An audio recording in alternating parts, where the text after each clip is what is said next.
Good morning class first बच्चों। Subject है आपका हिंदी फर्स्ट। तो चलिए आप भी अपनी हिंदी फर्स्ट की पुस्तक रिमझिम खोल लीजिए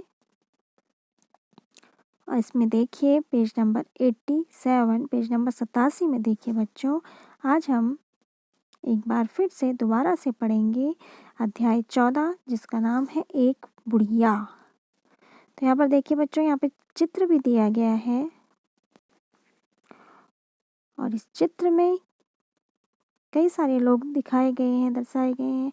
कुछ आदमी हैं, कुछ औरत हैं और वे सब अलग अलग कार्य कर रहे हैं। और फिर देखिए यहाँ पे नीचे लिखा हुआ है कि यह चित्र महाराष्ट्र की अपनी एक शैली है, एक कला है। तो ये महाराष्ट्र की वर्ली शैली में, ये जो चित्र है ये महाराष्ट्र की वर्ली शैली में बना हुआ है। तो फिर देखते हैं हम अध्याय 14। आप भी देखिए अपनी पुस्तक में, यहाँ पे लिखा है, कहीं एक बुढ़िया थी जिसका नाम नहीं था कुछ भी। वह दिन भर खाली रहती थी, काम नहीं था कुछ भी। काम ना होने से उसको आराम नहीं था कुछ भी।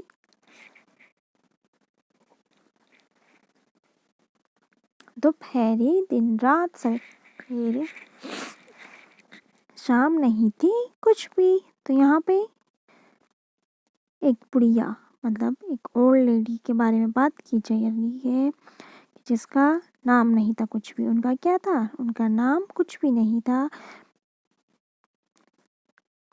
और वो दिन भर, पूरे दिन मतलब खाली रहती थी क्योंकि वो बूढ़ी है और फिर उस कारण उन्हें कोई कुछ काम नहीं देते होंगे, तो वो इसलिए दिन भर खाली रहती थी। उन पे कुछ भी काम नहीं था, काम नहीं था कुछ भी, और काम ना होने के कारण उनको आराम नहीं था कुछ भी। और काम ना होने की वजह से उन्हें कुछ भी आराम नहीं था, क्योंकि जब हम कुछ काम करते हैं, थकते हैं, तो तब आराम करना भी अच्छा लगता है।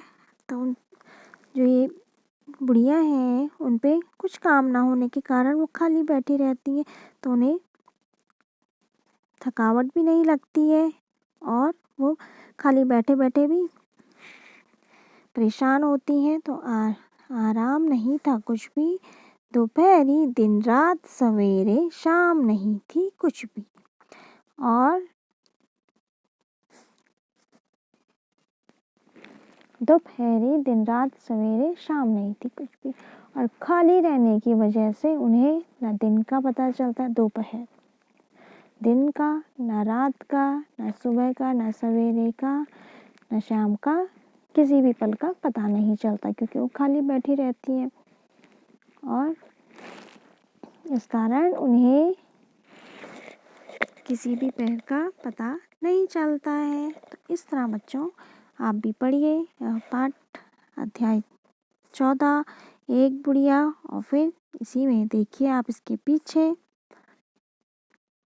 पेज नंबर 88 में है, नाम बताओ काम बताओ। तो यहाँ पर पूछा जा रहा है कि बिना नाम वाली बुढ़िया का कोई नाम रखो। तो हमने उनका नाम रखा था जानकी। फिर देख लीजिए, वह दिन भर खाली रहती थी, उसके लिए कुछ काम सुझाओ। तो यहाँ पर हमें कुछ काम लिखने थे जो बूढ़ी औरत है वो कर सके। जैसे वे बैठे बैठे सब्जी काट सकती हैं, बच्चों को कहानी सुना सकती हैं, और खेत से सब्जी चुन सकती हैं, बच्चों के साथ खेल सकती हैं। इस तरह से यह कार्य हमने अपनी हिंदी की पुस्तक में लिखे और कुछ कार्य आपको स्वयं सोचने को कहे थे। और फिर है इसमें काम करो, कुछ काम करो। तो तुम्हारे घर में सबसे ज़्यादा काम कौन करता है? तो यहाँ पे आपको बताना था कि आपके घर में सबसे ज़्यादा काम कौन करता है। तो सबसे ज़्यादा काम मम्मी, दादी, वे सभी क्या है, बहुत काम करते हैं। फिर है तुम्हारे घर में सबसे ज़्यादा आराम कौन करता है? तो हमारे घर में सबसे ज़्यादा आराम छोटे भाई बहन करते हैं, दादाजी करते हैं ना।